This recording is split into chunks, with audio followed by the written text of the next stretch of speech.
Olá a todos, estamos já no sexto episódio do podcast da Rafus Press e nesse episódio eu vou tratar de um tema bastante interessante e, enfim, é um tipo específico de literatura, né, um modo de produção, um modo de entendimento analítico do material literário que eu denomino aqui ficção ou literatura descentrada, como tradução de outsider literature. Outsider, todo mundo sabe, é algo relacionado mais à marginalidade, à margem, né? Aquilo que está fora do... que é escanteado, né? Literalmente colocado fora do centro das atenções. Mas a literatura marginal, ela já é um campo semântico já ocupado por um tipo específico de produção, e eu não quero entrar aqui no debate, né, do valor desse termo, que é, enfim, aplicado a esse tipo de literatura, e como é um termo também muito polissêmico, me parece que descentrado é mais interessante, pois a literatura outsider, mais do que marginalizada no sentido social, mas também, embora também seja, ela na verdade ela é fora, né? Ela é colocada à margem ou fora, ou funciona na verdade num esquema paralelo ao centro, né? As relações da literatura convencional, da literatura colocada aí como a literatura, digamos assim, oficialmente regularizada, aquela que segue os cânones, aquela que é regularmente publicada pelas editoras, autores que passam por todo o processo de autoria, né, de reconhecimento autoral, e, enfim, livros que passam por todo o processo que hoje inclui as resenhas, a divulgação em livrarias, a análise nos dias de hoje em forma de vídeo, ou, enfim, das novos meios de comunicação como a internet, as entrevistas, etc. Né? Então, não colocando isso em questão, esse é o funcionamento, digamos, o regime convencional da literatura, existe uma literatura que funciona à margem disso, quer dizer, obras literárias que não obedecem exatamente os padrões do cânone. Mas como que seria esses outros padrões e por que elas não estariam dentro do cânone? Para responder essa questão, talvez seja necessário recuar um pouco no tempo e voltarmos a Aristóteles, aliás, bastante no tempo. Né? O Aristóteles, ele definiu na Poética, né, que é digamos, um dos seus livros mais conhecidos, as regras de composição enfim, poética, né, especialmente da tragédia. Mas essas regras também incluíam regras de posicionamento numa escala social e numa escala, digamos assim, de aprovação estética. Então, evidentemente, para o Aristóteles e para um grego, na época, a tragédia ela ocupava uma posição elevada que não era a mesma posição de uma comédia. Então, por mais que o Aristófanes fosse um autor, e era, de fato, um autor genial e brilhante, nunca uma comédia de Aristófanes estaria no mesmo patamar de uma tragédia de Sófocles. E não é nem pela questão da qualitativa, né? Porque isso nem se colocava exatamente da maneira como se coloca hoje, através do modelo de crítica baseada em comparativismo, né? Especialmente, em comparação de diferentes obras, e no estabelecimento digamos assim, das regras gerais de um cânone. Não era isso que interessava na época. Mas, de qualquer maneira, a diferença estaria numa essência social. A tragédia ocuparia um espaço mais elevado e a comédia um espaço mais inferior, não é? Não elevado, chão. Então, essa diferença principal afastaria as duas obras. Isso em primeiro lugar. Em segundo lugar, a fragmentação, enfim, voltando à questão do Aristóteles, a colocação dessa divisão hierárquica persistiu. O livro já mencionado aqui, de Eric Auerbach, Mimeses, né, vai, digamos assim, historiar as múltiplas formas em que essa padronização de diferença por, enfim, de colocação, né, de aprovação social de obras, vai sendo solapada, especialmente após o surgimento do cristianismo, mas mesmo assim, de certa forma, após a Idade Média especialmente, né, voltou a divisão hierárquica, ela volta um pouco e ela se mantém de uma maneira ou de outra. Ela só muda, digamos assim, o seu foco, né? Enfim, na Idade Média seria um foco mais doutrinário, religioso, no Renascimento seria um foco mais imitativo e assim vai, né? Mas existe ainda uma diferenciação e ela é muito forte em literatura. Isso é um primeiro dado. O segundo dado é que a fragmentação digamos assim, do objeto literário, ela vai digamos assim, se ampliar por todo mundo e você vai ter variações regionais muito específicas. Cito um exemplo, né? Ah, no Japão existe uma tendência de ficção que se chama novela eu, I novel, em inglês. Um escritor que pesquisa muito a literatura japonesa e traduz, que é o Quentin Crisp, escritor contemporâneo. Ele trabalha esse tipo de ficção. Ela é baseada em micro-observações do cotidiano, é como se fosse um realismo massivo, baseado na percepção do eu.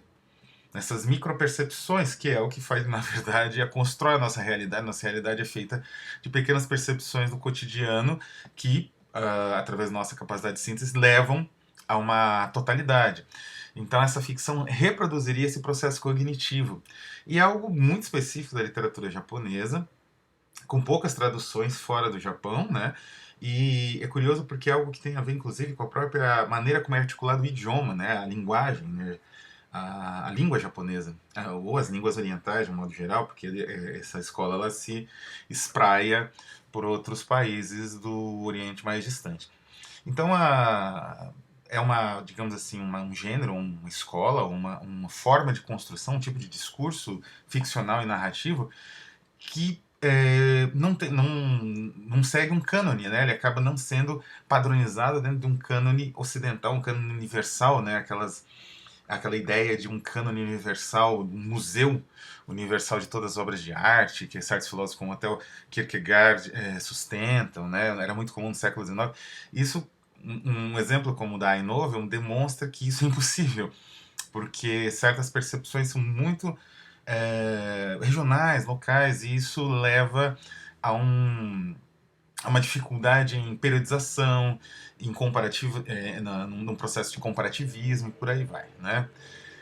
E então esses dois fatos demonstram que existe uma literatura outsider que vai se desenvolvendo além do circuito de aprovação, desaprovação e de estruturação histórica da literatura, da ficção, né, mais especificamente tradicional ou canônica. E digamos assim, o desconforto que eu tenho diante disso, não é?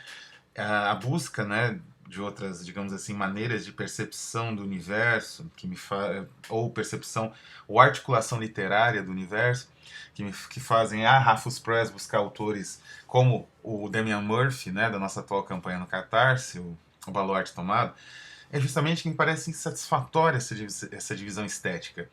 Em arte, a partir especialmente do século XX, vão surgir movimentos artísticos que buscam a valorização de objetos estéticos considerados menores ou ancestrais, desprezados por serem primitivos ou ancestrais, da parte dos modernistas, né?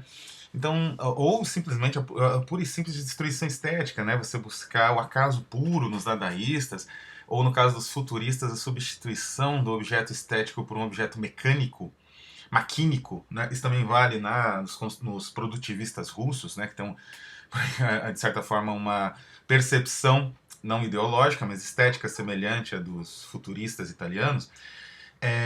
Então, no ponto de vista de arte, houve de fato uma mudança da perspectiva e uma busca de novos campos, né?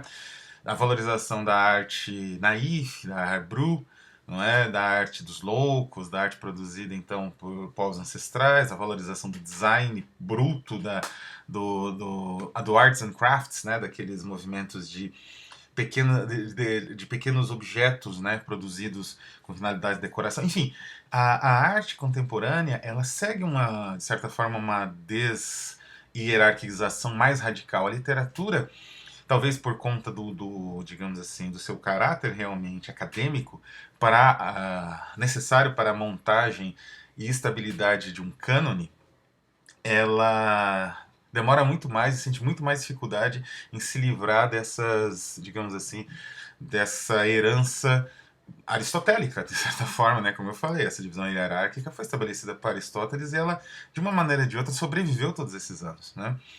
Então, me incomoda muito, por exemplo, ler o George Schwartz, alguns textos do George Schwartz sobre o artista argentino, o polígrafo, né? Um multiartista argentino que é Chu Solar, afirmando que a poesia dele, isso é um dos primeiros textos que ele faz de análise de Chu Solar. Posteriormente parece que o próprio Schwartz revisou um pouco essas questões, comparando já o Chu Solar com outros polígrafos ou artistas brasileiros, que era justamente a ideia que aquela produção visionária do Chu Solar ela seria uma produção, digamos assim, de difícil análise literária, né?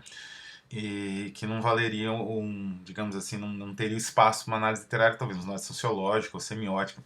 De fato, os discursos, por exemplo, do Antônio Conselheiro, eles são analisados em semiótica, muito bem analisados, por exemplo, por Fiorin, né? José Luiz Fiorin faz análise do ponto de vista enunciativo dos discursos do Conselheiro, que é muito boa essa análise semiótica, mas não é uma análise literária, não é uma análise que trabalha, por exemplo, as imagens retóricas, etc., do discurso do Conselheiro. Então, existe, de certa forma, sim, um preconceito em relação a uma parte da produção que não entra no cânone. E essa parte dessa produção, que é, digamos assim, esse preconceito, ele é, de certa forma, produzido não só no Brasil, que é o alvo, né, que é a busca da Rafus Press. Então, isso define um pouco essa literatura outsider. Mas o que definiria ela num aspecto produtivo, digamos assim? A literatura outsider ela é produzida de uma maneira, digamos assim, não exatamente autodidata, mas de uma maneira espontânea, acho que é o melhor termo. Então o artista, o literato, ele produz ele tem aquela produção. Ele não busca o parâmetro, digamos assim, da construção literária mais refinada e tudo mais. A obra dele é mais espontânea que isso. Isso gera, evidentemente, uma série de obras nesse campo que valem muito mais pela curiosidade, né? E isso é uma segunda característica. Esse tipo de literatura outsider ou descentrada, ela é curiosa, né? O autor tem uma vida estranha ou curiosa, a obra produzida tem uma série de elementos pitorescos que muitas vezes são mais valorizados do que a própria obra em si, não é? Então esse tipo de construção, não é, que atraía bastante, por exemplo, surrealistas, né? Ela, enfim, caracteriza esse tipo de produção. Então quem pesquisa, quem trabalha com a obra literária descentrada, ele tem que levar isso em consideração, não é? Ele tem que levar esse aspecto pitoresco da obra em consideração na própria análise, porque esse aspecto é o que faz, de certa forma, essa obra sobreviver, não é? Ela ter uma segunda existência, né? Ela respirar. Então, ela existia historicamente, vamos dizer assim dizer. Então, e além desses aspectos todos pitoresco e da questão, digamos assim, espontânea, a obra descentrada ela também tem, como terceira característica, esse comportamento em relação ao cânone, né? Quer dizer, os pares, vamos dizer assim, ou os críticos, eles não autorizam ou sancionam essa obra como uma obra literária de peso, de relevância, de valor, não é? Ela acaba sendo publicada por pequenas editoras, as próprias custas do autor, de maneira independente, enfim, não é de qualquer forma não oficial é possível. E essa literatura descentrada, apesar de todas essas, digamos assim, fragilidades, inclusive, né? Quer dizer, você não ser reconhecido pelos pares, você não ter a sua publicação vista num jornal, resenhada numa rádio, tendo o autor entrevistado, participando de premiações, né? Isso tudo demonstra uma certa fraqueza. Essa obra, ela frequentemente ela corre o risco de desaparecer, e várias delas desaparecem, né? Mas apesar disso, ela existe nela uma, digamos assim, uma força que é muito parecida com a força da arte outsider também, né, da arte dos loucos e tudo mais, que é essa força digamos assim, da própria vontade do autor em fazer aquele universo escrito valer, existir, não é?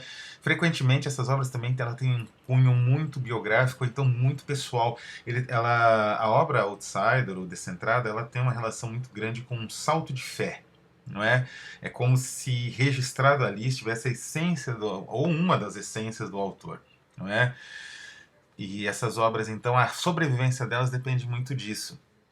E é interessante que, mesmo apesar de todos esses elementos bastante biográficos que meio que conectam o autor à obra e subvertem todas essas falácias de intencionalidade, todo o aspecto do aparato crítico estabelecido no final do século XIX, no século XX, e que construiu o cânone literário modernista, o cânone literário atual, né, que é seguido até hoje, essas obras elas insistem em sobreviver e insistem em fornecer elementos estéticos instigantes, não é? Um, e assim, também elementos intrigantes de vários aspectos, né? Cito um exemplo que tenho aqui em mãos, que é A Arte de Não Crer em Nada e o Livro dos Três Impostores. É um livreto, bem curto, aliás, publicado pela editora Publicações Europa América, coordenado, prefaciado e editado pelo Raul Vanaygen, né?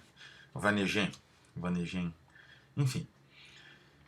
São três obras da época do, digamos, do Barroco, uma delas, inclusive, me parece que apócrifa, anônima, que ocuparam, cada uma a sua época, o espaço do famoso mito do livro maldito de Tribus Impostoribus, os três impostores, que são os três grandes, digamos assim, figuras da religião ocidental, Moisés, Maomé e Jesus, né, os três impostores, e do judaísmo, cristianismo e islamismo. Essa obra, ela não existiu, mas ela foi reivindicada e, digamos assim, o seu núcleo sacrílego foi aplicado a outras obras da época, resultando em perseguição, em morte dos autores ou dos envolvidos, dos editores e gráficos e tudo mais, né? E essa mesma obra, ou enfim, esse conjunto de obras, ele foi também associado a alguns autores específicos, como o dramaturgo elisabetano Christopher Marlowe, né, na Inglaterra. Ele foi, digamos assim, indicado como um dos autores do De Tribus Impostoribus. Esse livro não existe. Mas alguns livros heréticos da época, eles receberam, por assim dizer, digamos assim, a chancela, né? Eles receberam a denominação de serem o De Tribus Impostoribus, que na verdade é um livro imaginário, né? Então todo livro herético que se aproximava, né, cuja heresia se aproximava daquela que é denominada no De Tribus Impostoribus, que é uma heresia ateia, e por isso a mais, digamos assim, rejeitada, né, brutalmente rejeitada, esses livros eram, digamos assim, colocados como o De Tribus Impostoribus. Então, essa, digamos, coleção do Vanegen, ou enfim, Vanejan, é difícil falar o nome desse autor, ela que é organizada por ele, na verdade, né?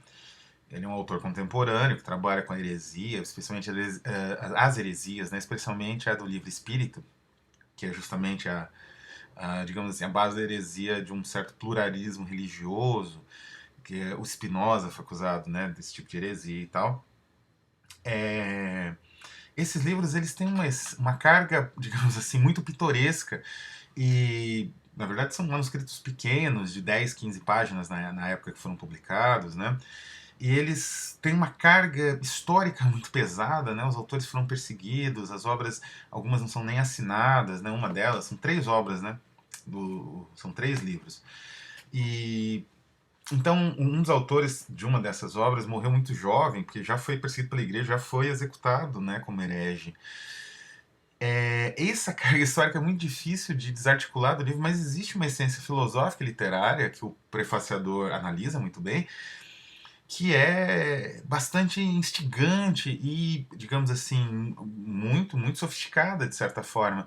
Então, esse livro, ele exemplifica bem o que é a literatura descentrada, né? Quer dizer, é uma produção que não tem um parâmetro histórico, ela não tem, ela acaba, por conta aqui específica da perseguição religiosa, ela acaba não tendo uma relação com nada do que foi produzido antes ou depois, e, digamos assim, a maneira, né, o que resultou é muito, até por estar cortado os laços com as continuidades possíveis, né, tem um peso pitoresco, mas tem também um peso do ponto de vista do pensamento filosófico e da construção estilística, que é instigante, é interessante e poderia muito bem ser analisado, né, academicamente. Então, a produção, digamos assim, descentrada, ela abarca esses livros visionários, esses livros heréticos, né? Uma coleção que foi publicada pela Livraria Nacional na Espanha, nos anos 70, 80, é bem a essência da literatura descentrada, que é a Biblioteca Visionários, Heterodoxos e Marginados da Editora Nacional, né? Que são obras exatamente assim, que são difíceis de você rotular ou de você colocar em algum campo, e elas também têm dificuldade, problemas, ou melhor, questões estilísticas muito específicas que não conseguem ser resolvidas pelas ferramentas usuais do comparativismo ou da análise hermenêutica ou do que seja, né? Você precisa lançar mão de outras ferramentas paralelas. Então a literatura descentrada ela oferece um campo muito rico que ainda pede para ser descoberto, né? Tem muita coisa instigante que está, digamos assim, submersa, né? Na margem da produção, que é difícil de você recuperar. A internet hoje em dia ela possibilitou a recuperação de uma parte desse material. Eu vou deixar aqui alguns links que trabalham com esse tipo de literatura descentrada. Às vezes até é um tipo de descentramento por o autor ter morrido jovem, alguma coisa assim, que fez com que ele ou escrevesse num idioma menos conhecido, sei lá, búlgaro, não é? Que fez com que ele fosse colocado à margem, mas não, ele teria uma certa influência, né, sendo recuperado para o centro literário novamente, né? Então a internet até permite isso, né? Além disso, alguns autores trabalham especificamente com esse gênero, né? Eu vou colocar aqui uma análise longa da literatura outsider feita pelo Ray Russell, o editor da Tartarus Press, que trabalha um pouco com isso também, né? A Tartarus Press é uma editora venerável, muito influente, muito importante, lançou a obra do Eichmann, do Robert Eichmann, a obra do Arthur Machen, e eles têm um trabalho muito rico com uma literatura pouco conhecida. Mas especialmente eu destaco aqui o trabalho de um editor e escritor australiano chamado Chris McCool. O Chris McCool ele trabalha só o que ele chama de bizarrismo, vamos dizer assim, é o nome do fanzine, do pequeno periódico que ele mesmo publica e faz assim, artesanalmente, que são as histórias e os elementos, às vezes, de um livro, às vezes de um segmento social, né? Completamente à margem e que não recebe análise nenhuma, né? Mas que, de certa forma, eles são presentes, né? Eles estão diante ali das pessoas. Então ele analisa, por exemplo, a obra ficcional do Mussolini, né? Mussolini escreveu ficção com vários elementos interessantes, né?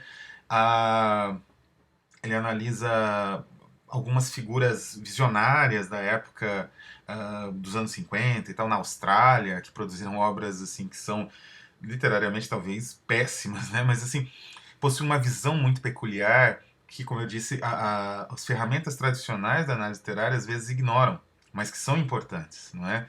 Então, Chris McCool é um grande autor nessa seara e, enfim, é a seara da Rafus Press, né? Os autores que a gente publica eles estão conectados um pouco com esse elemento outsider de várias formas. O elemento outsider em alguns países, como no leste europeu, ele também está relacionado com a subversão, ou pelo menos a oposição política. Então também é um movimento político. Enfim, a literatura descentrada ela oferece muitos elementos interessantes de análise. E a Rafus Press espera colaborar um pouco com isso, trazendo autores descentrados, né? É bom, por exemplo, a gente ter em mente que um autor como Alfred Jarry, ou mesmo Villiers de l'Isle Adam, que escreveu a Vera Futura, né? A Eva Futura, em papel, enfim, de embrulho, né? Tão pobre que ele tinha ficado, esses autores ficaram com um fio de pertencer a esse universo excêntrico, não é? Tanto Jarry quanto Villiers de l'Isle Adam. Mas eles acabaram, né, ou o próprio Edgar Allan Poe, eles acabaram recuperados por um movimento generoso da crítica literária ou de alguns autores, como Mallarmé, no caso do Poe, né, Baudelaire, Então, apesar dessa estruturação hierárquica, a literatura ela também é generosa e ela recupera alguns dos seus heróis, digamos assim, marginalizados ou descentrados por um certo tempo. Então, eu acho que essa é a nossa contribuição. Espero que tenham gostado do nosso podcast e semana que vem estaremos aí novamente.